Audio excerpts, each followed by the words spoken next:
Our stories from Ukraine continue tonight. Earlier today, WENY's Nick Quattrini was able to take a few minutes to talk with Renata Steele about their time in Lviv so far. He tells us about the rolling blackouts in the city and how the residents are carrying on with their lives in a relatively safe part of the country. We're joined now by WENY's Nick Quattrini, who is in Lviv, Ukraine. Right now, he's there with WENY Washington correspondent Rachel Knapp. They've been in Europe for several days now, getting into Ukraine recently. Now, Nick, since you've been in Lviv, you were in Poland just a couple of days ago when Russia launched a barrage of missile strikes across the country, including Lviv, the city you're in now. Can you tell us what Lviv is like as it stands today?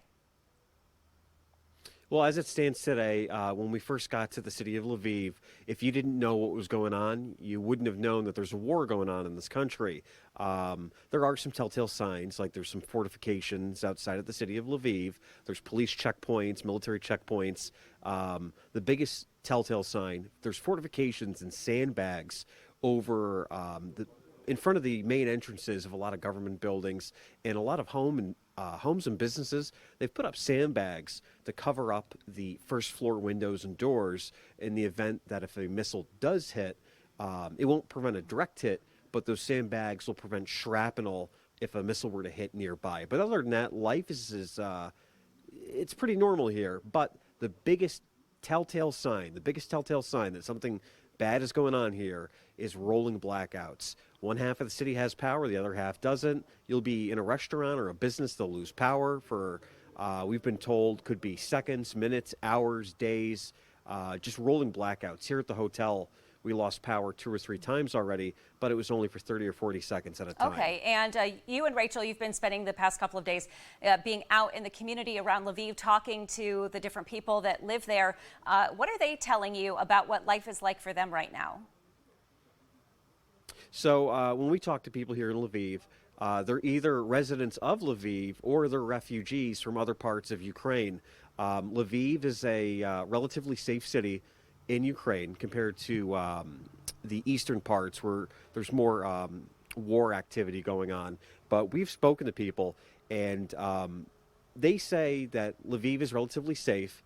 They're not too worried about the war right now, here at least, but they are worried that since winter is on its way, or it is here, as you can see, it's snowing right now, but they are worried about what they're going to do when it gets much colder and more snow starts falling, because like I said, there's rolling blackouts, and it's only expected to get worse if nothing is done to help fix the infrastructure in time. But that's kind of hard to do because the Russians are actively targeting the power infrastructure here and basically across the rest of Ukraine, too. And you actually talked to a person who lives in Lviv today about some of those missile strikes. What did they have to share with you when you asked them about that? So the guy I spoke to, he's actually a former member of the military for the Soviet Union, and he says that those missiles, they strike fear in people. He also said that the missiles make him angry, and they make others angry. He's just angry that, because he compares this war basically as cousins versus cousins, the Soviet state versus a former Soviet state. And he says it's mixed emotions, it's terror, it's fear. And he said, and on top of that, those missiles, they cause death, destruction. And like I mentioned, those missiles are targeting the infrastructure here, basically trying to knock the power and other utilities out. Okay. And now, Nick, you and Rachel have been in Europe for about a week now. What is still ahead for you guys in your reporting and your journey? Well, we did a lot of reporting today. We interviewed a lot of people. We covered a lot of ground. We got here yesterday. We were doing a lot of work yesterday, too, but today was the busiest day. We're going to be leaving soon, very early, and then we're going to travel back to Poland, but we're still going to be reporting on content that we actually captured here in Ukraine.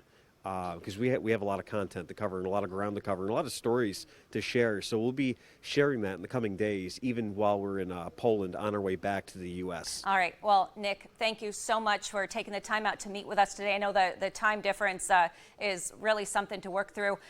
We are enjoying your reporting so much. Thank you for bringing these stories to the people here in the Twin Tiers. We're so thankful that you and Rachel are safe. We wish you safe travels, and we'll see you back here in the Twin Tiers soon.